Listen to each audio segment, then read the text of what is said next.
Bismillahirrahmanirrahim. Hadirin yang berbahagia, umat Rasul sallallahu alaihi wasallam, calon-calon penghuni surga. Uhayyikum jami'an bi tahiyyatil islamil khalidah wa tahiyyatul islami salam. Assalamualaikum warahmatullahi wabarakatuh. Alhamdulillahi rabbil alamin, wa bihi nasta'inu ala umurid dunya waddin. Ashhadu an la ilaha illallah wa ashhadu anna Muhammad Rasulullah. Allahumma fasalli wa sallim wa barik ala sayyidina Muhammad sayyidil mursalin wa ala alihi wa sahbihi ajma'in, amma ba'du. Alhamdulillah, kita diberikan kenikmatan untuk dapat berkumpul dalam bingkai ilmu, dalam bingkai ukhuwah, dalam bingkai ta'awun 'alal birri wat taqwa ilal jannah. Maka sebaik-baik perbincangan kita ketika berkumpul adalah berbincang tentang agama kita. Tidak ada yang sia-sia ketika kita berbicara tentang agama kita. Dan sebaik-baik perbincangan tentang agama kita tentulah perbincangan tentang bagaimana arahan-arahan Allah Subhanahu wa taala di dalam Al-Qur'an. Maka pada kesempatan malam hari ini, tema yang akan diambil adalah inspirasi dari pembacaan kita pada ayat-ayat Al-Quran. Hal ini penting karena sekali lagi jangan sampai kita tidak dekat dengan Al-Quran. Bahkan orang-orang yang paling mulia, murid-muridnya Nabi SAW, mereka punya komitmen, tidaklah satu hari pun kami lewati kecuali mata kami melihat mushaf Al-Quran. Mereka merasa rugi kalau matanya tidak melihat mushaf, padahal mereka punya hafalan. Karena membaca Al-Quran dengan mushaf lebih afdal daripada membaca Al-Quran dengan hafalan. Yang kedua, mereka menjadi lebih mulia lagi karena mereka membaca Al-Quran tidak sekedar mengejar khataman. Khataman mulia karena dapat pahala, tetapi mereka yang membaca Al-Quran hanya mengejar khataman tapi tidak mau tahu isi kandungan, maka mereka diibaratkan seperti keledai. Karena keledai itu mampu membawa pikulan yang berat, tapi dia tidak pernah mau tahu apa yang dia pikul. Quran surat Al-Jumu'ah ayat kelima, sering dibaca di hari Jumat. Allah berfirman, A'udzu billahi minasyaitonir rajim. Matsalul ladzina hummilut taurata tsumma lam yahmiluha kamatsalil himar yahmilu asfara. Maka Al-Quran mendorong kepada kita untuk membaca Al-Quran dengan adab. Adab dalam membaca adalah sebagaimana Quran surat Al-Muzammil ayat keempat, Auzid alaihi warattilil Qur'ana tartila. Bacalah Quran itu dengan tartil. Ini perintah Allah. Apa makna tartil itu? Bacalah dengan tajwid, makharijul huruf, dan perlahan-lahan. Dan orang-orang selain orang Arab, dia harus lebih perlahan-lahan lagi, karena orang Arab saja diperintahkan untuk perlahan-lahan. Demikian menurut Imam An-Nawawi. Kenapa dibaca perlahan-lahan? Karena sebagaimana Quran surat Shad surat 38 ayat 29, Allah berfirman bahwa Al-Quran itu diturunkan untuk diambil pelajaran, namanya ditadabburi. Kitabun anzalnahu ilaika mubarakul liyadabbaru ayatihi waliyatadzakkara ulul albab. Kitab Al-Quran ini diturunkan kepadamu wahai Muhammad dengan penuh keberkahan untuk ditadabburi, ditazakkuri orang-orang yang cerdas akalnya. Jadi baik sekali ketika kita membaca Al-Quran, kita menyiapkan catatan. Selepas membaca Quran, apa catatan-catatan penting itu? Ya, qayyidul ilm bil kitab. Ikatlah ilmu itu dengan tulisan. Maka dengan menulis, ilmu itu akan terjaga. Bahkan ahli ilmu pun senang menuliskan ilmu. Maka PR kita dalam membaca Al-Quran itu ada 7 versi dalam kitab Al-Bayan fi addi ayil Quran. Jumlah yang terbanyak adalah 6.236 ayat. Itu PR kita. Jadi ada 6.236 ayat Al-Quran. Yang menurut Imam An-Nawawi dari Banten, An-Nawawi Al-Bantani, bukan Mama Gufron Al-Bantani, terdapat 6.666 kandungan. Ya, next. Ada 6.666 kandungan ayat. Jadi ada 6.236 ayat dan ada 6.666 kandungan ayat. Yang kalau dibedah isinya ada 1.000 ayat perintah. Berikutnya ada 1.000 ayat larangan, 1.000 ayat janji, 1.000 ayat ancaman, 1.000 ayat kisah, 1.000 ayat ibrah, tamsil, permisalan, 500 ayat halal dan haram, 100 ayat nasikh dan mansukh, dan 66 ayat wirid, zikir dan doa. Jadi kita belum baca Quran, tapi daftar isinya kita udah faham, dibantu oleh para ulama. Ya, makanya untuk memahami agama ini kita harus kembali pada para ulama supaya dia bisa memberikan yang banyak kepada kita. Ya. Baik, apa inspirasi-inspirasi yang bisa kita ambil dari pembacaan pada Al-Quran? Ya, tentu saja begitu banyak inspirasi pastinya. Tapi dalam waktu yang terbatas ini, pada sesi pertama ini saya ingin menyampaikan beberapa poin saja, yang asasi dulu, yang dasar. Yang pertama, cintailah bahasa Arab. Ini dulu, cintailah bahasa Arab. Ya, tentu saja cintai juga orang Arab. Ya, jangan sampai hari ini kita termakan isu-isu orang-orang yang membuat kita benci sama orang Arab. Ya, nasionalisme kebablasan itu membenci selain orang Indonesia. Nah, itu nasionalisme sempit. Kalau nasionalisme kita nasionalisme luas, apalagi nasionalisme yang ilmiah. Jadi yang pertama adalah cintailah bahasa Arab. Dan Allah Subhanahu wa taala minimal 4 kali menjelaskan bahwa Al-Qur'an itu diturunkan dalam bahasa Arab. Kita nggak paham, atau kita paham isi Quran dari terjemah. Kita nggak paham dan menikmati Quran itu lebih dalam lagi. Nah, sementara berarti kita hanya bisa menikmati di kulit-kulitnya saja. Terjemah itu kan hanya kulit-kulitnya saja. Itu ibarat, kata Imam Al-Ghazali dalam kitab Jawahirul Quran, ibarat kalian menikmati lautan cuman bisa berdiri di pinggir pantai. Nikmat, indah pinggir pantai.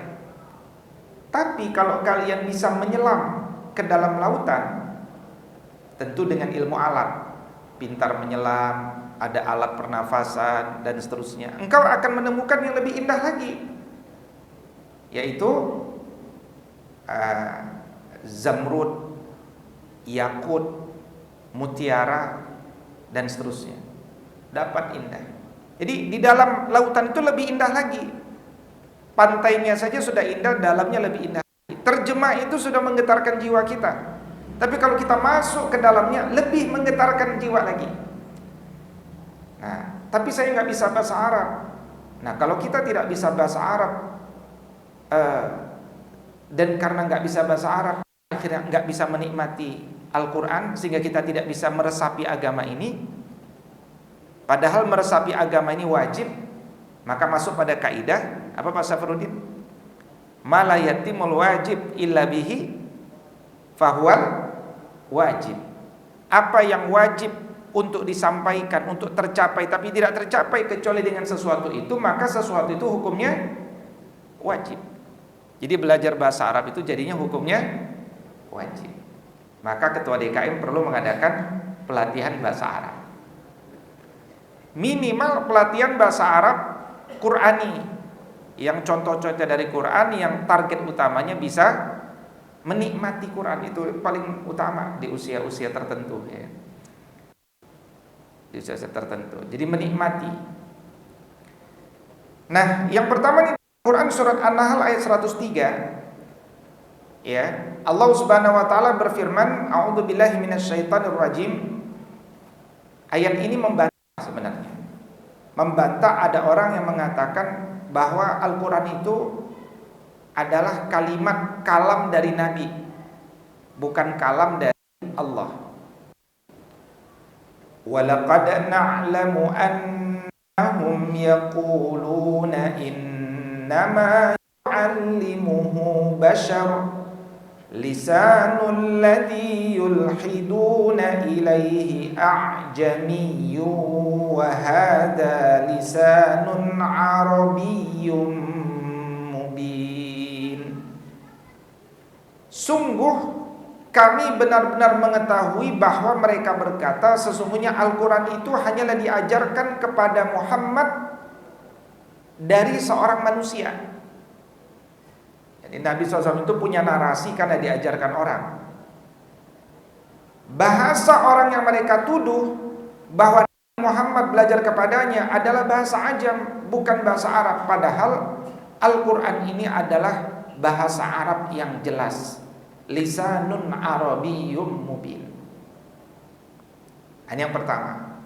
Allah membantah langsung bahwa Al-Quran ini bukan datang darinya, melainkan ajaran dari manusia. Hari ini banyak orang-orang yang mulai bingung. Ya, bukan banyak lah, ada satu dua. Ya, bahkan baru-baru ini ada juga sahabat saya yang berpikir kayaknya Quran ini bukan dari Allah. Saya yakin Quran ini dari Nabi gitu kan. Di puncak-puncak usia 50 malah justru kebingungan. Kenapa ya? Karena memang dari awal tidak dekat sama Quran. Begitu dekat sama Quran, dekatnya dengan terjemah. Di dalam terjemah ada kata kami, bingung. Wah, kami kan banyak gitu kan.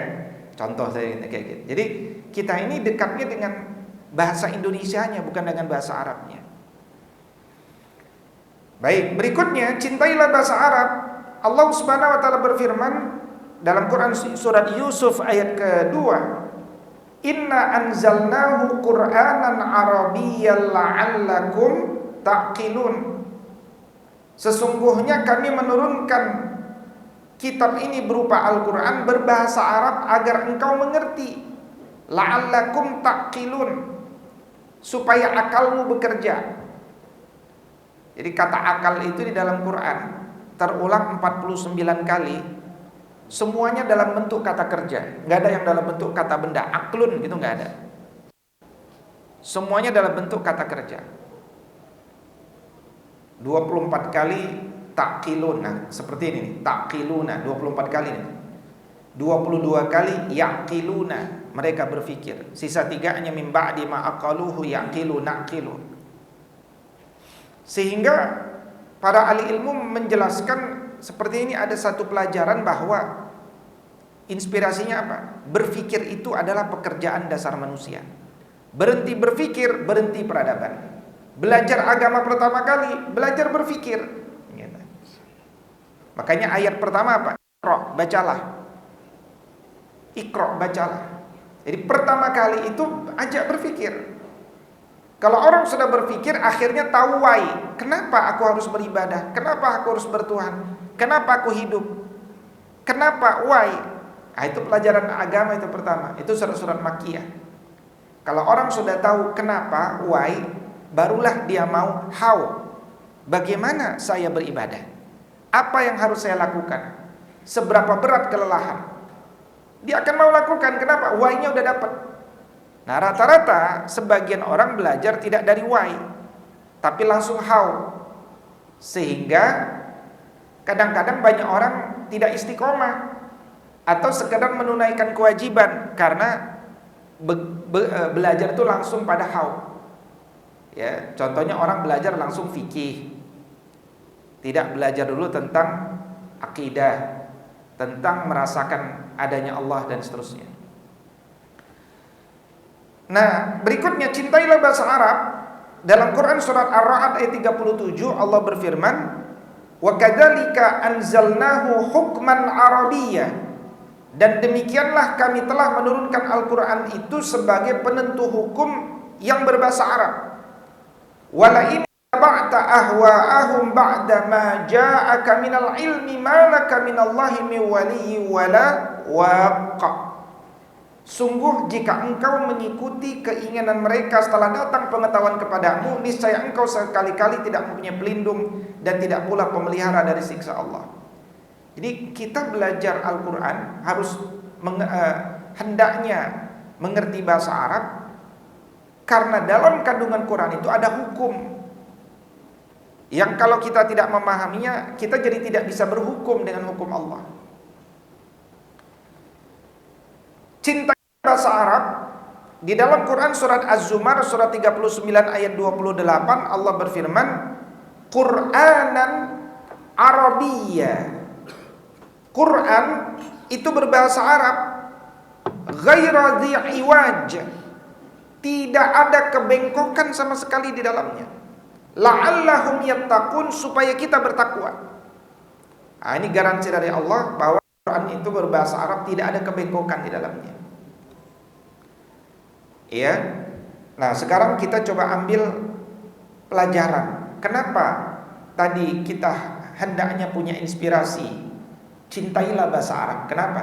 Nah, ada banyak sekali alasan ya yang membuat kita faham bahwa ternyata bahasa Arab itu bahasa yang kaya, bahasa paling kaya. Ya, kekayaan bahasa Arab itu begitu banyak.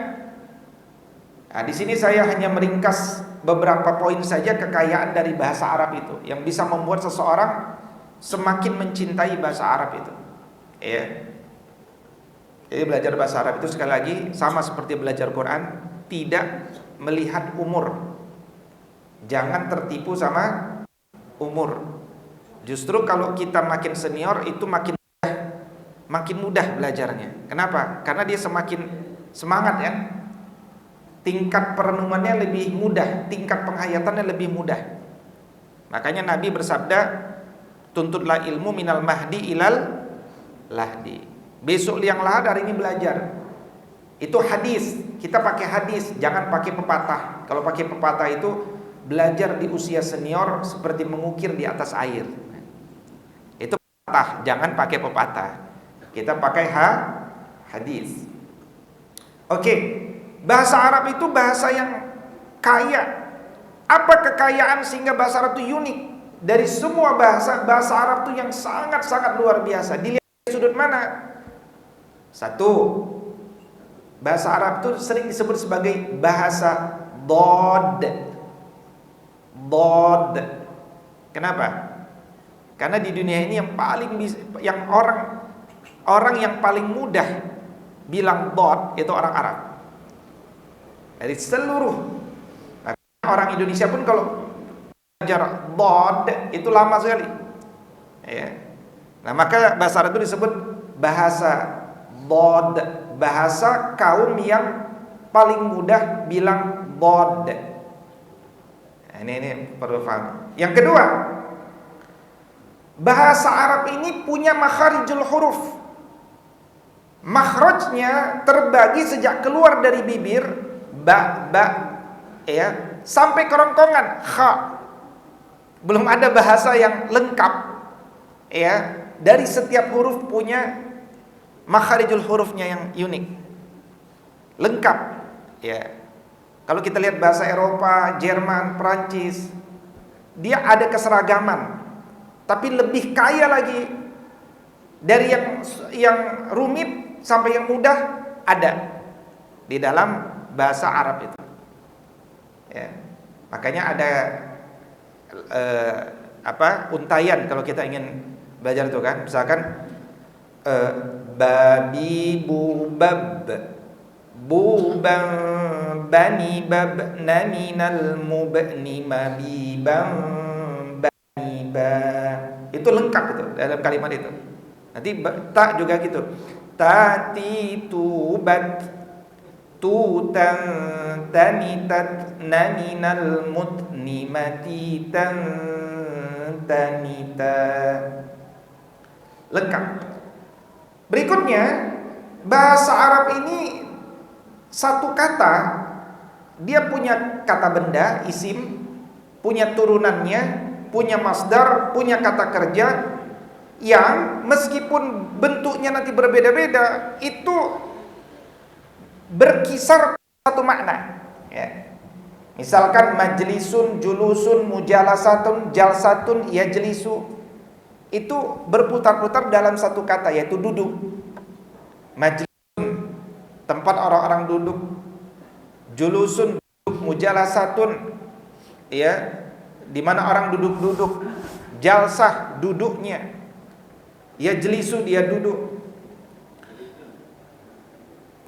Kemudian dia punya wazan, bentuk, dan bahasa Arab itu tertib, ngikut wazan semuanya, kecuali sedikit saja yang menyimpang, ya. Sehingga saking sedikitnya disimpulkan semua bahasa Arab itu punya wazan yang tertib di sana. Nah, kemudian bagi yang ini, mohon maaf agak sedikit mendalam, tapi sebenarnya umum kalau sebenarnya. Jadi begini, bahasa Arab itu dilafazkan dengan domir laki-laki perempuan beda, domir muzakkar muannas, ya, domir muzakkar muannas. Nah, dari muzakkar muannas itu nanti perbedaan lagi. Kalau muzakkarnya satu orang, dua orang, lebih dari dua orang, ya kan? Pak Safrudin yang belajar bahasa Arab sama dokter siapa? Basuni. Nah, Basuni, ya. Mufrad, musanna, jamak. Jadi satu kosakata itu bisa dilafazkan pada dua, dibedakan lagi, ada 6 minimal. Nah, ini belum ada bahasa yang sedetail ini. Jadi orang kalau belum bahasa Arab tuh kepalanya mikir terus, ya. Ini laki-laki perempuan, 1, 2, ya, dan seterusnya. Kemudian bahasa ini punya harokat yang tetap, dhammah, kasrah, fathah, sukun, tasdid, tanwin. Ada 6 tanda barisnya, ya. Kemudian kita menulis khat, semua bahasa punya khat. Tapi dunia mengakui khat yang paling indah itu khatnya bahasa Arab. Ya, bandingkan dengan khat kanji misalkan. Bandingkan dengan khat bahasa Arab indah. Kemudian imla, menulis. Itu imla itu sangat teliti dan detail. Nah, nanti PR buat Pak Safrudin. Tulis kata au-awil. Au-awil. Ya, apakah saya menakwilkan? Nah, coba PR itu gimana cara nulisnya? Au-awil. Itu salah satu maksud saya kenapa contoh nulis itu. Pak Safrudin akan merasakan indahnya imla dalam bahasa Arab karena berbeda itu. Au-awil itu beda semua. Nah, contoh, ya. Nanti tulisannya seperti apa? PR. Ya kan? Kemudian lahjah, orang Arab itu sukunya banyak, lahjah dialeknya ratusan. Tapi mereka kalau berkumpul dalam acara rasmiyah itu satu bahasanya, bahasa Arab Fusha, ya, bahasa Arab Fusha. Jadi bahasa satu. Jadi bahasa Arab Fusha yaitu bahasa Quran itu bahasa pemersatu dari lebih dari 100 dialek lahjah orang Arab yang kadang di antara mereka nggak paham itu lahjahnya, tapi ketika ketemu dengan bahasa resminya mereka nyatu kembali, gitu. Makanya bahasa Arab ini bahasa pemersatu. Kemudian ketika kita menggunakan bahasa Arab pada tingkat kecerdasan yang tinggi, kita bisa ngomong maksud panjang tapi kalimatnya pendek. Itu kebiasaan Nabi itu. Namanya bijawami'ul kalim. Kita pengen mengutarakan panjang tapi dengan kata yang pendek. Nah, saya merenungkan dari karya-karya para ulama itu, ternyata ya, kesimpulan saya, kecerdasan ulama itu pada akhirnya ketika mereka menulis buku banyak gitu ya, kitab banyak, di antara puncak kecerdasan mereka itu adalah mereka menulis buku yang tidak tebal, tapi isinya kalau disarah bisa jadi tebal. Kenapa? Karena dia pilihkan kata-kata yang padat makna supaya bisa dihafal oleh murid-murid. Makanya ada matan-matan, menghafal matan. Contoh Imam Syafi'i. Ya, coba hadirin nanti beli karya beliau, sudah diterjemahkan, namanya Diwan. Itu karya sastranya Imam Syafi'i. Ya, karya sastra Imam Syafi'i itu karya enggak tebal untuk dihafal, tapi kalau disarah jadi tebal. Kenapa? Karena katanya kata-kata, pilihan kata-kata syarat makna. Itu hanya ada di bahasa Arab gitu. Berikutnya, ketika kita belajar bahasa Arab ini, kita jadi tahu bahwa Al-Quran ini mukjizat ya. Mukjizat terbesar dari Nabi SAW itu kan Quran.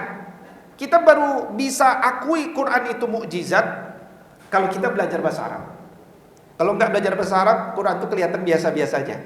Bagi kalau kita cuma baca terjemah, biasa aja. Tapi kalau kita sampai menikmati bahasa, baru kita sadar, oh bahasa Arab ini mukjizat ya. Ya. Nah, yang menjadi motivasi kita juga, saya taruh di bawah, bahasa Arab ini bahasa penghuni jannah, bahasa khatimul anbiya, penutup para nabi. Nabi yang ke-124.000, Nabi Muhammad SAW bahasanya bahasa Arab, bukan bahasa Ibrani, ya kan?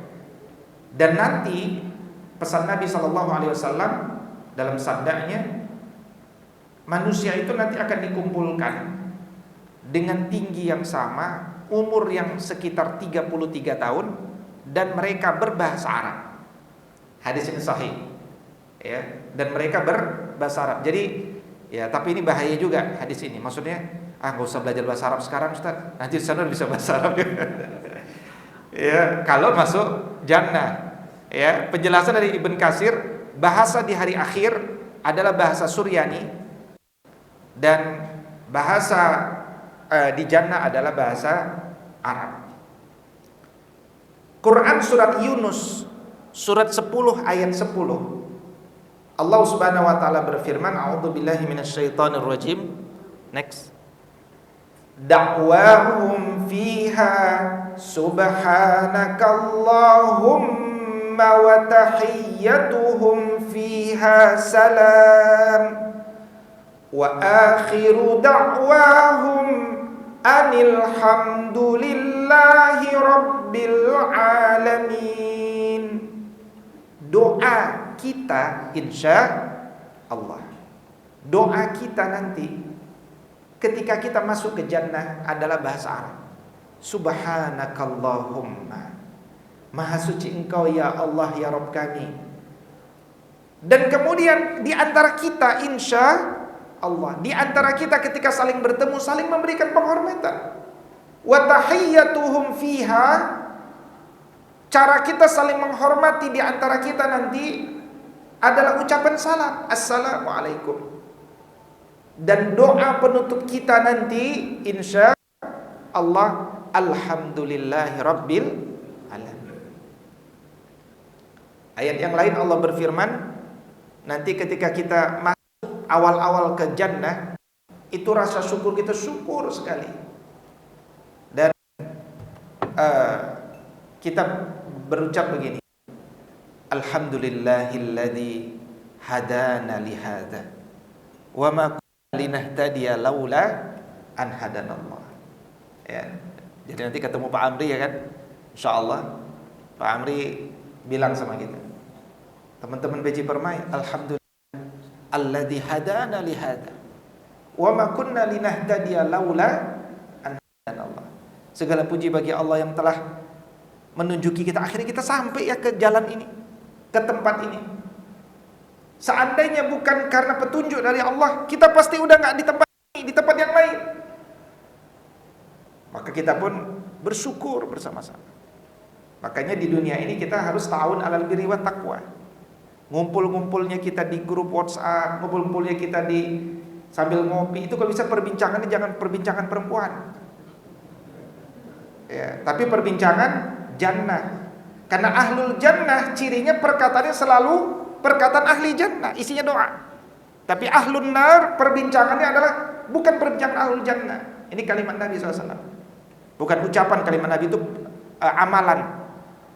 Dan perkataan itu termasuk amalan. Jadi kalau kita terbawa hanyut berbincang-bincang tentang perempuan, apalagi ngirim gambar-gambar perempuan, kadang-kadang kita harus istighfar. Aku ini ahlul jannah atau bukan? Karena ahlul jannah nanti nggak akan kirim gambar-gambar perempuan. Lah. Maka kita semakin lembut hati. Ya Allah, saya mau bicara yang hanya baik saja. Bicara-bicara yang menguatkan, memotivasi. Ada saudara kita kurang ada masalah, motivasi, semangat, kasih solusi.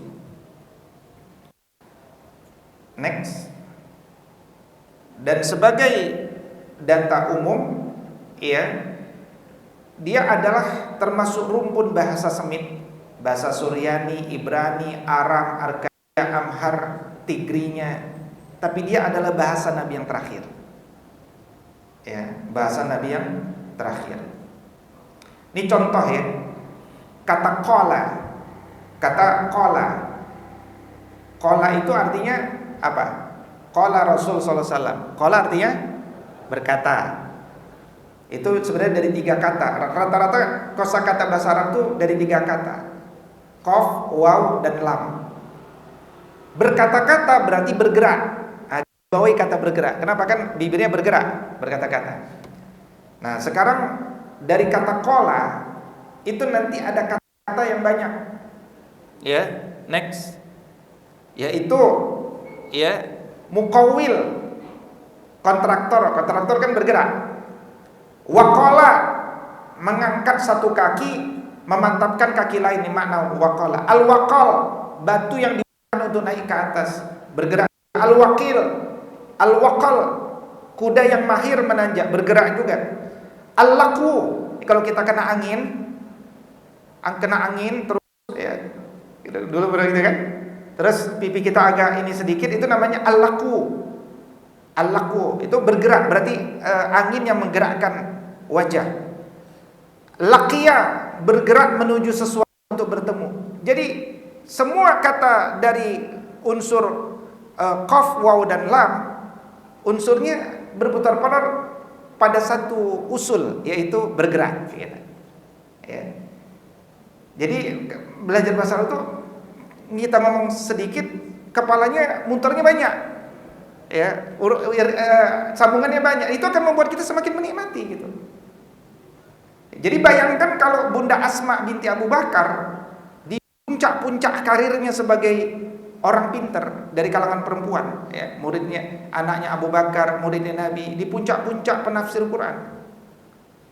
Itu kalau baca Quran lebih suka satu ayat dibaca diulang-ulang. Dan itu bisa lama, bisa 1 jam, 2 jam. Kalau ditanya, Bunda Asma, kenapa kamu baca Quran diulang-ulang, kata muridnya laki-laki. Kata beliau, saya ingin tahu, ingin mendapatkan pelajaran apa lagi yang saya belum dapatkan dari kosakata ini, kira-kira begitu. Dari kumpulan kosakata ini, ayat ini. Jadi orang itu ketika punya ilmu alat, punya ilmu menyelam, punya diving, scuba, dia akhirnya bisa mendapati banyak hal di dalam itu.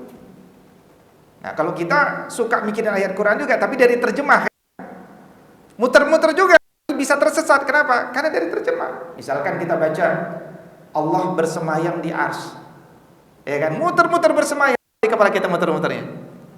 Bersemayam. Dan satu-satunya penggunaan kata bersemayam dalam bahasa kita sehari-hari sepertinya jenazah disemayamkan di rumah duka, kan menunjukkan bahwa ada pergerakan tempat. Sehingga kemudian karena kita muter-muter di terjemah, ini contoh kesesatan berpikir maksudnya. Karena kita muter-muter di terjemah bukan di bahasa Arab. Bahasa Arabnya istiwa. Makanya di terjemahan 2019 bersemayam itu sudah tidak lagi diterjemahkan, jadi istiwa saja. Karena begitu terjemahkan bersemayam, kepala manusia yang punya batasan dengan bahasa Arab muter-muternya di semayam. Akhirnya Allah bersemayam di ars. Diterjemahkan Allah itu punya tempat. Allah itu duduk di kursi, punya titik. Kalau Allah itu punya titik, berarti dia punya arah. Berarti dia punya jarak. Padahal itu sifat manusia. Subhanahu wa ta'ala, maha suci dia dari seperti ciptaannya. Laisa kamitslihi syai'un fil ardi wala fis sama. Makanya dalam kitab akidah yang awal ditulis oleh Imam Abu Ja'far At-Tahawi dari kalangan ulama salaf, dengan jelas beliau pada poin ke-39 menjelaskan Allah tidak terbatasi dengan penjuru mata angin. Karena tadi jangan sampai kita berputar-putarnya bukan dari makna tapi dari terjemah. Contoh. Baik. Begitu kayaknya bahasa Arab juga. Next. Nah, ini satu contoh. Duduk itu ada dua kosakata, jalasa dan qa'ada. Kalau kita sedang ngomong dengan orang, orangnya lagi berdiri, kita duduk, terus kita suruh duduk dong. Ini secara umum kita akan bilang ijlis, dan itu yang umum berlaku. Padahal ya kata ijlis itu adalah membuat orang yang tidur ya kemudian duduk. Ya, yang tadinya tidur kemudian duduk. Adapun orang yang tadinya berdiri kemudian duduk itu uqud. Uqud, duduklah. Nah, kalau ijlis duduklah itu maksudnya Anda tadi tidur-tiduran, duduklah. Ijlis. Nah, itu sama seperti misalkan kita di dalam Quran baca ayat Allah Subhanahu wa taala, bulan bersinar, matahari bersinar. Terjemahannya sama-sama bersinar, tapi menggunakan dua kosakata yang berbeda. Nah, itu nanti akhirnya orang merenungin. Al-Imam Ibn Katsir menjelaskan ya bahwa rembulan itu bersinar, tapi sinarnya bukan datang dari dirinya sendiri. Tapi matahari bersinar datang dari dirinya sendiri. Sama-sama bersinar tetapi kosakatanya berbeda. Nah, itu kekayaan bahasa Arab. Contoh lagi kekayaan bahasa Arab. Ini dikutip dari kitab Zamul Hawa yang dikutip dalam kitab Dirasat fil Hub, diskusi tentang cinta. Ya, jadi ulama menulis kata cinta saja diulas panjang. Ya, sama seperti siapa ya? Ada seorang orang barat, dia nulis judul The Triumph of Knowledge. Jadi perbendaharaan kata tentang ilmu. Jadi dia cari di dalam Quran kata ilmu itu ada berapa kata sih? Itu dia tulis sampai lebih dari 100 kata yang bisa dimaknai ilmu di dalam Quran. Itulah nanti The Triumph of Knowledge. Ya. Nah, sama seorang ulama Yusuf Asyaruni nulis karya judulnya Diskusi tentang Cinta. Nah, ringkasnya kata beliau, kalau cinta karena pandangan mata itu alaqah. Kalau cinta dari pandangan mata ingin mendekati itu mailun. Dari mendekat ingin menguasai itu mawaddah. Nah, makanya semoga sakinah, mawaddah, warahmah, karena udah sah untuk menguasai, gitu kan. Itu cinta yang ingin menguasai mawaddah. Nah, mawaddah itu tingkatan menguasai awal, pengen lebih menguasai mahabbah, menguasai dengan cinta. Ingin lebih menguasai khullah, lebih lagi as-sababah, lebih lagi al-hawa, sampai kita menguasai ingin berkorban untuknya demi cinta, al-ish. Cinta kepadanya setengah mati, cinta kepadanya mati-matian, gak ada lagi buat cinta yang lain. At-tatayum, cinta yang kemudian lupa diri, udahlah dampaknya nanti yang penting saya cinta. walih. Jadi untuk mengucapkan cinta harus difikirkan dulu, kita cinta yang di kadar yang mana? Ada kosakatanya gitu. Ya, sampai sedalam itu maknanya. Contoh lain, cuman masuk pada inspirasi ya. Next. Inspirasi yang pertama tadi, cintailah bahasa Arab. Inspirasi yang kedua, kalau dalam hidup jawablah dengan hati-hati. Contoh gini, misalkan saya bertanya kepada Bapak, bukankah Anda orang beriman? Jawabannya, bukan apa? Iya. Bukankah Anda orang beriman? Iya, bukan. Ya, apa itu jawabannya? Bukan ya. Bukannya bukan. Nah, itu iya gitu kan? Nah, ini contoh. Kecerdasan kita, hadirin, itu berawal dari 7172. Saya sama hadirin cerdas enggak? Kata para ulama, kecerdasan kita berawal dari ayat ini. Ayat inilah yang menyadarkan bahwa kita punya hutang sama Allah. Sepintar apapun kita, setinggi apapun jabatan kita, kalau kita nggak sadar kita punya hutang ini sama Allah, kita belum disebut membuka pintu kepintaran. Nah, apa itu? Jadi dulu kita ini umurnya sama, dan nanti kembali umurnya sama. Itu satu ya. Kenapa jadi beda-beda? Ada yang senang sama junior. Itu supaya kita masuk surga ketika yang junior memuliakan senior, senior mencintai junior. Ya kalau dibuat sama semua kan nggak ada amalan mencintai dan memuliakan. Nah, oke, itu pelajaran lain. Pelajaran ini adalah pas Allah menciptakan kita dari punggung Nabi Adam alaihissalam, kita ditanya oleh Allah Subhanahu wa taala, "Alastu birabbikum?" Bukankah aku ini Rabb kalian? Nah, jawabnya bukan apa gitu kan? Kita jawab bala. Kalau ngomong Arab, jawabannya na'am. Na'am gitu kan? Tapi kenapa jawabannya enggak na'am? Kalau kita semua mengatakan bala, syahidna. Karena ketika kita jawab dengan bala, itu kita membenarkan, iya, bukankah aku ini Rabb kalian? Iya, engkau Rabb kami. Bukannya dibuang gitu. Tapi kalau kita bilang na'am, itu sama dengan kita jawab, bukankah aku Rabb kami? Bukan gitu. Alastu birabbikum? Na'am gitu kan. Artinya bukankah aku Rabb kalian? Bukan. Nah, itu makna bedanya bala sama na'am. Nah, membaca Quran itu harapannya sampai ke sana gitu. Sampai menikmati kosakata gitu. Ya, jadi akhirnya saya berharap kita semua makin punya semangat, bukan malah makin rumit ya kan. Saya tetap kembali aja Ustaz, ngejar mana aja gitu kan. Nanti seperti keledai gitu kan. Nah, sekarang kita nggak pengen seperti keledai, gimana? Menikmati bacaan itu. Nah, berikutnya, inspirasi yang ketiga malam ini saya pilihkan adalah dalam hidup jangan bermuka masam. Meskipun kita diciptakan nggak bisa tersenyum, minimal paksakan tersenyum. Dari mana inspirasi ini? Dari surat Abasa. Ya, Abasa. Ini surat, ya kan, Abasa. Makanya imam kita suka baca Abasa kan. Kalau ketemu pasti suka tersenyum imam kita ya kan? Ya, kenapa? Karena membaca Abasa. Padahal gini, kata Abasa itu dalam Quran terulang 2 kali dalam bentuk Abasa, 1 kali dalam bentuk abusan, 3 kali terulang. Ya. Abasa pertama, Quran surat Al-Mudaththir ayat 10. Summa abasa wa basar, ya. Summa abasa wa basar. Setelah summa abasa wa basar, summa nazar, summa adaba wastakbar, faqala in hadza illa sihrun yu'thar.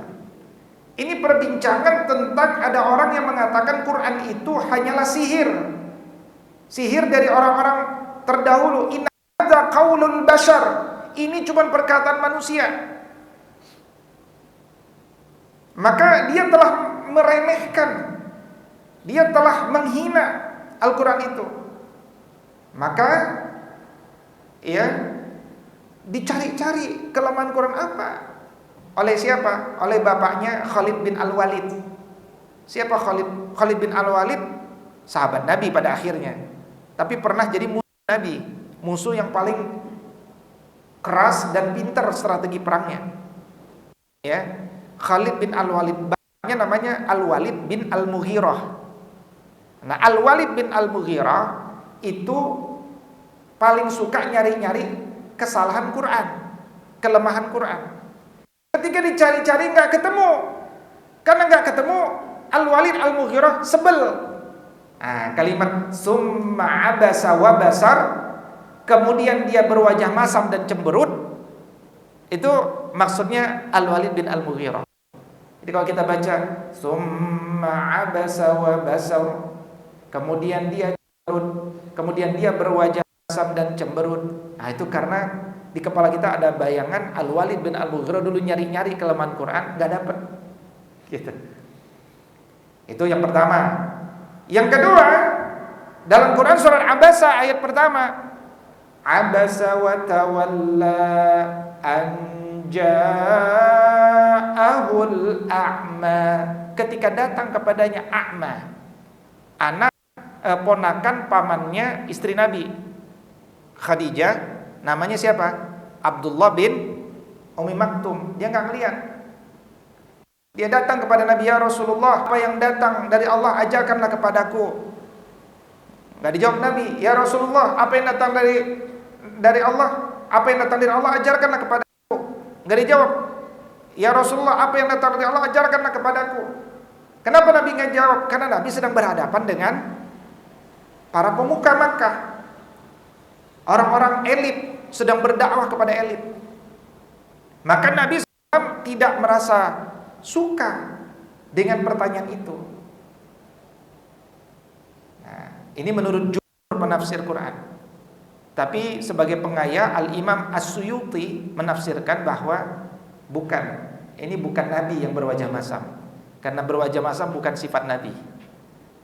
Ya, ini adalah selain Nabi yang berwajah masam karena permintaannya tidak dikabulkan oleh Nabi. Nah, ini menurut As-Suyuti sebagai pengaya. Jadi kalau kita belajar agama tuh belajar perbedaan dari orang-orang yang alim, perbedaan. Nah, berikutnya ada lagi berwajah masam, tapi bukan di dunia, ini nanti di hari kiamat. Quran surat Al-Insan ayat 10. Inna nakhafu mir rabbina yawman abusan qamtarira. Kami takut akan azab Rabb kami pada suatu hari ketika orang-orang berwajah masam penuh kesulitan. Berwajah masam di sana apa? Ketakutan, penuh khawatir. Nah, karena itu apa inspirasinya? Jangan bermuka masam. Saya sampai jam berapa, Ustaz Sobe? Jam 10 ya? Baik, nah saya satu slide lagi, 1-2 slide lagi. Tapi satu slide-nya isinya kunci-kunci. Ini bisa 2 jam nih mengkajinya. Tapi singkat saja. Kalau kita nyelam ke dalam lautan Quran, baru kita dapat, oh ini mukjizat. Di antaranya, kalau kita sudah mulai menghitung kosakata-kosakata, pada faktanya, ini bukan gotak-gatik angka, memang faktanya begitu gitu ya. Sekarang pertanyaan, dari angka itu apa yang kita bisa ambil inspirasi, kan gitu kira-kira. Pertama, kata dunia dan akhirah kok bisa-bisanya terulang sama-sama 115 kali. Itu kalau pembuatan Nabi SAW, gimana cara Nabi nyusun ayat itu ya, dari Bismillah sampai An-Nas, benar-benar nyambung kalimatnya, enak dibaca, tapi bisa sama-sama 115 kali. Dan bukan satu. Ya, ini satu ya. Yang kedua, kata malaikat dan syaitan. Ini pertama, ini kan kajian inspiratif ya. Jadi dunia akhirat sama-sama terulang 115 kali. Hanya agar seluruh perbuatan kita di dunia orientasinya untuk akhirat. Kalau kita dagang untuk akhirat, buat perusahaan untuk akhirat, buat sekolah untuk akhirat, sholat buat akhirat, semua amalan kita, semua lillah, semua lelah kita harus lillah. Nah, itu dunia akhirat. Bukan, jangan dimaknai dunia sama akhirat harus seimbang, itu keliru. Dunia sama akhirat gak bisa seimbang, itu sekuler namanya. Karena dunia hari ini, akhirat nanti, gak mungkin seimbang. Maka maknanya semua amalan kita di dunia untuk akhirat. Yang kedua, malaikat dan syaitan sama-sama terulang 68 kali, menjelaskan bahwa kita ini berada pada dua kutub. Ada kutub orang bertakwa sama sekali, ada kutub mereka yang yang menentang sama sekali. Kita punya dua potensi itu. Itu kesempurnaan manusia. Alhamaha fujuraha wa taqwaha. Maka inspirasinya apa? Hidup ini pertempuran. Nabi SAW bersabda, kami baru pulang dari jihad asghar ila jihad akbar. Padahal jihad asghar itu maksudnya perang beneran. Jihad akbarnya apa? Perang hawa nafsu. Jadi tanpa ada pertempuran, kita lari bertempur dengan diri kita. Ngejar untung besar tapi berpersoalan, atau ngejar barokah, yang mana? Itu selalu pertempuran dalam batin, baik dalam ilmu, dalam apapun. Kata sholah sama fasad, kata berbuat baik sama kata berbuat keburukan, sama-sama terulang 50 kali, menunjukkan hidup ini pilihan. Kata iblis sama isti'adzah, itu sama-sama terulang 11 kali, mendorong kepada kita untuk selalu ta'awudz, supaya kita tidak dikalahkan oleh iblis. Makanya kalau diserap dalam kata Indonesia namanya bablas. bablas artinya wis lewat. Kenapa? Kita nggak ta'awudz. Kata muslimin sama jihad sama-sama terulang 41 kali, menunjukkan kaum muslimin harus selalu menghidupkan ruhul jihad. Baik jihad fisik, kita harus selalu siap sedia seperti di Palestina, maupun jihad dalam non fisik kalau pintu fisik itu belum ada. Dengan apa? Dengan fisik yang lain. Ya, bekerja, menuntut ilmu dan seterusnya. Kata zakah dengan barokah sama-sama terulang 88 kali, menunjukkan supaya harta kita barokah wajib keluarkan zakah. Ya, maka dalam financial planner syariah itu, kalau sudah gajinya di atas 6.800.000 langsung potong zakatnya. Bukan bayar hutang dulu, masih ada sisa nggak baru keluar zakat, bukan. 6.800.000 keluarin dulu zakatnya 2,5%, baru bicara hutang. Kata Muhammad, nama nabi kita, dengan syariah sama-sama terulang 4 kali, menunjukkan bahwa Nabi SAW memberikan syariat yang terakhir untuk kita istiqomah bersamanya. Ya. Kata imro'ah sejalan dengan rojulun, perempuan sama laki-laki, sama-sama terulang 24 kali, menunjukkan sama-sama punya potensi masuk jannah. Inna akramakum indallahi atqakum. Hayat dan maut sama-sama terulang 145 kali, menunjukkan bahwa hidup ini, ya, alladzi khalaqal mauta wal hayata liyabluwakum ayyukum ahsanu amala, hadir untuk menguji kita seberapa mana rasa syukur kita ketika kita hidup. Kata salihah dan kata sayyi'ah sama-sama terulang 167 kali, untuk kita bisa memilih ini jalan sayyi'at, as-sayyi'at bayyin wa salihat bayyin, kira-kira begitu. Sebagaimana pesan Nabi SAW, innal halala bayyin wa innal harama bayyin. Ya. Yang halal apa? Jual beli. Akad jual beli. Yang haram apa? Riba, akad riba. Wa ahallallahu al-bayy' wa harrama riba. Jelas kan? Ini halal, ini haram. Akad. Kata yusr, ini menarik. Yusr, mudah. Inna ma'al usri yusra, inna ba'dal usri yusra. Kata yusr terulang sebanyak 36 kali. Kata usr terulang 12 kali, sepertiganya. Kira-kira kita dapat inspirasi bahwa jalan kemudahan itu lebih banyak daripada jalan kesulitan. Ketika engkau dapat kesulitan, engkau jangan menangis di dalam kamar. Keluar, terus berkeliling. Alladzina jahadu fina lanahdiyannahum subulana. Orang yang sungguh-sungguh, dia nanti akan dapatkan jalan keluarnya. Kata syahr, ada berapa setahun? 12. Dan Allah berfirman dalam Al-Quran, Inna iddatas syuhuri indallahi 12 syahran fi kitabillahi yauma khalaqas samawati wal ard. Sejak dulu asalnya Allah menciptakan langit dan bumi, Allah ciptakan standar waktu 12 bulan. Dan kata bulan dalam Quran terulang 12 kali. Ya kan?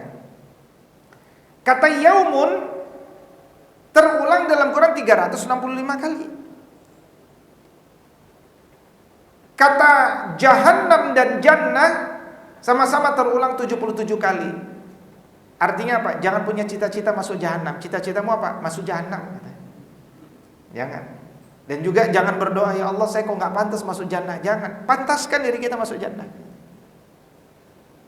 Kata al-abror dan al-fujjar, orang-orang yang berbakti sama orang-orang durhaka sama-sama, bukan sama-sama. Al-abror 6 kali, al-fujjar 3 kali. Apa inspirasinya? Allahu yabsutu yadahu bil laili yatuba musii'un nar wa yabsutu yadahu bin nahar yatuba musii'ul lail hatta tatlu asy-syams min maghribiha. Artinya apa? Allah itu membuka pintu surga lebar-lebar. Tinggal kitanya mau masuk surga apa enggak. Kata al-mahabbah dan at-ta'ah sama-sama terulang 83 kali. Menunjukkan ketaatan kita itu wujud mahabbah, cinta. Jangan mengaku cinta kalau kita tidak taat. Nah, kira-kira sampai di situ. Dan slide berikutnya juga beberapa perhitungan yang ada. Mudah-mudahan hadirin wal hadirat dengan beberapa inspirasi ini memberikan inspirasi baru kepada kita. Setiap kali kita membaca Quran, patutlah kita bertanya, barusan aku membaca Quran, aku dapat inspirasi apa dari bacaan tadi? Aku dapat ide gagasan apa? Dapat solusi apa? Ataukah aku hanya lelah membaca, tapi aku tidak dapat inspirasi apapun? Kalau tak dapat inspirasi, nanti amalan kita berdasarkan hawa nafsu, tidak berbasis inspirasi. Maka mudah-mudahan kita semuanya dimudahkan menjadi ahlul Quran, mereka yang membaca Al-Quran dan beramal dengan apa yang ada dari Al-Quranul Karim itu. Aqulu qawli hadza wa astaghfirullah li wa lakum in uridu illa al-islaha mastata'tu fa idza azamta fatawakkal 'ala Allah. Assalamualaikum warahmatullahi wabarakatuh.